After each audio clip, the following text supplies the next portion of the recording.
मित्रहो, नमस्कार. बहुजन हिताय बहुजन सुखाय या चॅनलवर आपले सहर्ष स्वागत आहे. आज मी आपणास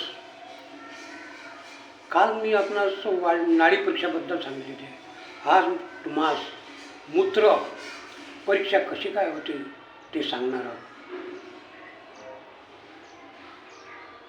याचा उद्देश फक्त एवढाच आहे की खेड्यापाड्यात असुविधा असते डॉक्टरांची, म्हणून तिथले जे जाणते वैद्य असत ते रोग कसा ओळखावा या कारणाने फक्त नाडी परीक्षा, मूत्र परीक्षा, जीवा परीक्षा म्हणजे आणि जिभेहून नेत्र परीक्षा, शब्द परीक्षा आणि त्वचा परीक्षा याच्याद्वारे रोग्याचे निदान करत आणि योग्य तो त्यांच्या पद्धतीने उपचार करत. परंतु आता ही सुविधेचा उपयोग योग्य नाही आहे. तरी पण आपणास सांगू इच्छितो की पूर्वीच्या काळी कसं होती म्हणून. आता मी मूत्रपरीक्षेबद्दल बोलतो.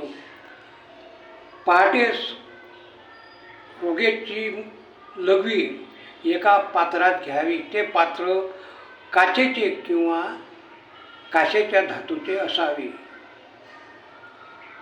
पहिली धार आणि शेवटची धार वगळता मधल्या मूत्र घ्यावे आणि त्यामध्ये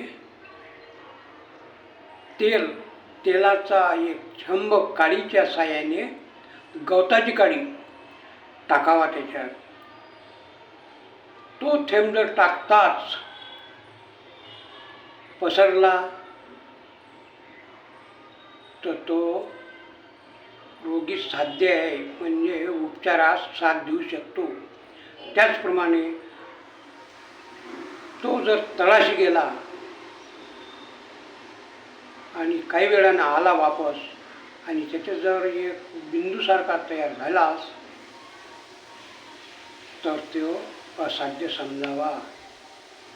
त्याचप्रमाणे तो जर काळा, निळा, पिवळा जर झाला तर तो सुद्धा असाध्य समजावा. आणि तसेच पित्तकोपात याने कावीळ झाल्यास ते पिवळसर होऊन पसरतो आणि ती जर लघवी आपण बाभळीच्या फांदीवर किंवा लहान वृक्षावर टाकल्यास तो पाला वाढून जातो.